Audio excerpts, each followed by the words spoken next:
I made a video at the beginning of the school year going over all the curriculum I planned on using. Well, there's been some changes and I wanted to update you on what my curriculum looks like now. Hi, I'm Stacey with Kids Learning for Life. If you didn't know, our family moved not very far from our old house, but definitely to a more rural area. With all of the moving and home renovations in order to sell our old house, we have had a lot of changes in our routine and schedule for homeschooling. With some of these changes, it became harder and harder for me to implement some of the curriculum that I had chosen, and I had to kind of switch it up a bit. During our move, I relied heavily on those open and go friendly curriculum because I didn't have a whole lot of extra time to plan and prep like I did before.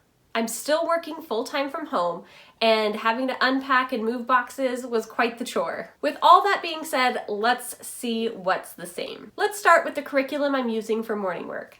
I am still using the daily handwriting and daily fundamentals for my older two. I love that it's just a quick start to our day and gets everything started and gets them in that school mindset.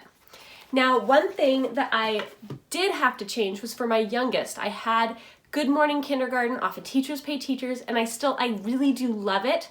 The only problem is it required the printing, and I just didn't have time to print off the sheets all the time or once a month because I just kept forgetting. So I went ahead and just got a big kindergarten workbook off of Amazon, and he does two to 4 pages, I think just 2 now, 2 pages of that a day to coincide with his brothers when they're doing their morning work. So I like it. I still like the Good Morning Kindergarten, but since he is TK, I figured I could still start that next year as well if I really wanted to incorporate that again. Next, let's look at math. I am still using the primary mathematics 1, 2, and 3 for my kiddos. I really love how open and go friendly this curriculum is. I'm always looking at other companies and curriculums and thinking, oh, that looks awesome, that would be amazing, but if it's not broke, don't fix it. So this is working for us, even though I see other curriculum and I'm like, oh, that would be cool. We're just gonna stick with this until I really have a need for a change. If you're interested, I do have a video and a review of these curriculums, so check out that video. Next, let's talk about reading. I love all about reading. I cannot say enough good things about it. I also have a video talking about that as well if you're interested in learning more about it. But this curriculum taught my kids how to read. It really helped. It broke it down. So we're going to continue with these.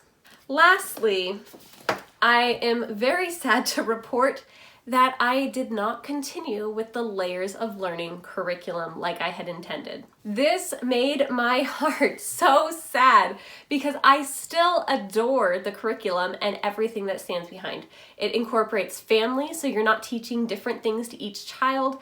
It incorporates the unit study approach with the history, geography, science, and art. Where I fell short being able to implement this curriculum was the extra prep that's required. I knew full well that this was going to take a little more prep versus some of these other open and go curriculums that I normally use. But with the move, I had to move over to some things that are a little more open and go friendly. For science, I have switched over to mystery science. I love the simplicity of just being able to turn it on, and I can take it either from my phone or my laptop and screen share it using an old Generation 2 Apple TV in order to screen play onto my TV and let the kids see the lessons. And Doug comes on and he tells them and asks them the question for the day, and they get to learn that way. Once Doug has done his little lesson, we get to move into whatever the activity is. My main reason going back to mystery science was, again, less prep for me. I could just turn on Doug, he's giving the lesson essentially, and I can just be there to kind of moderate and help with the activity. History was a little trickier. Since I do plan on going back to layers of learning, I wasn't really sure where to start or what to teach my kids.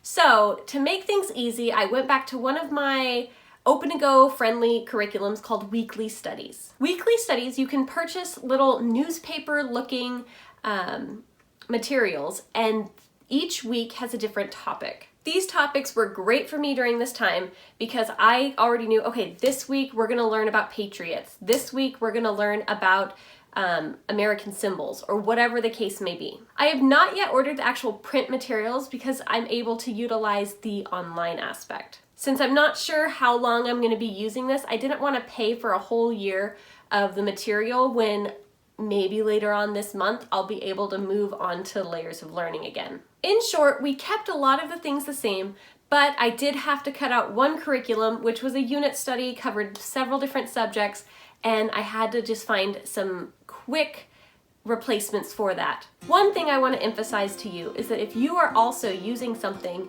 and it's not working and you've been giving it a fair shot this entire semester, don't be afraid to change. I know we put a lot of effort at the beginning of the year over the summer figuring out which curriculum would be perfect, and maybe you got it and it's just not what you wanted. Don't be afraid to change it up. If you want help with this, Jenny and I offer homeschool consultations, and we would gladly walk you through some different options of the curriculum that would meet the needs of your family. Check the link in the description if you want more information. Are you making any changes to your curriculum lineup? Let me know in the comments below. And if you like this video, be sure to like and subscribe to get more videos just like this. See you next time!